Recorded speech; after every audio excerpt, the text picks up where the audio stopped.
धरत हे बघा किती सुंदर आहे बघा। अशी मुठी घ्यायची, मुठीत रांगोळी घ्यायची आणि अशा होलनं हे बघा किती छान असे डॉट पडतात बघा। असे डॉट शिकायचे हे बघा किती सुंदर। छोटे डॉट पाहिजे तर छोटे डॉट, थोडे मोठे पाहिजे तर मोठे, याच्यापेक्षा मोठे हे बघा किती सुंदर अशा हे बघा डॉटने आपण मुठीने बघा हे बघा छोटे मोठे असे डॉट पाडू शकतो आपण। हे बघा किती सुंदर असे हे बघा असे मोठे छोटे सगळ्या पद्धतीने हे बघा। हा मोठा डॉट याच्याने आपण बघा इझिली फूल तयार करू शकतो हातानेच, काही साहित्य न लागता। हे बघा अशा पद्धतीने हे बघा किती सुंदर असं फूल तयार झालंय।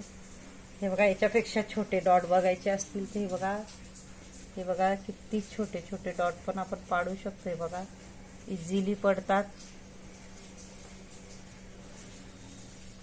हे बघा आपण बारीक ही अशी चुट्टी धरायची हे बघा अशी, आणि हळूहळू घसरण करत जायचं, त्याच्याने बघा अशी बारीक रेष तयार होते बघा अशा पद्धतीने।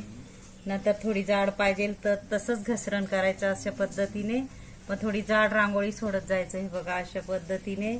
आणि जर तुम्हाला अजून जाड पाहिजे तर हे बघा अशा पद्धतीने आडव्या पद्धतीने धरायचं हे बघा अजून जाड रेष अशा पद्धतीने।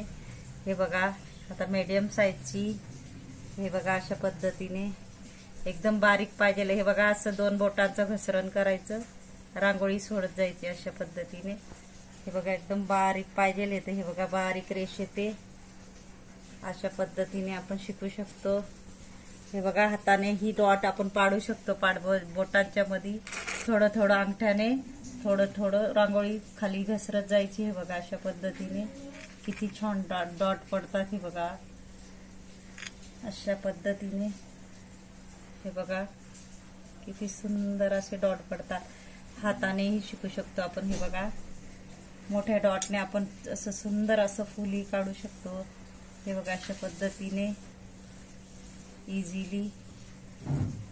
हे बघा वेगळे वेगळे फुलं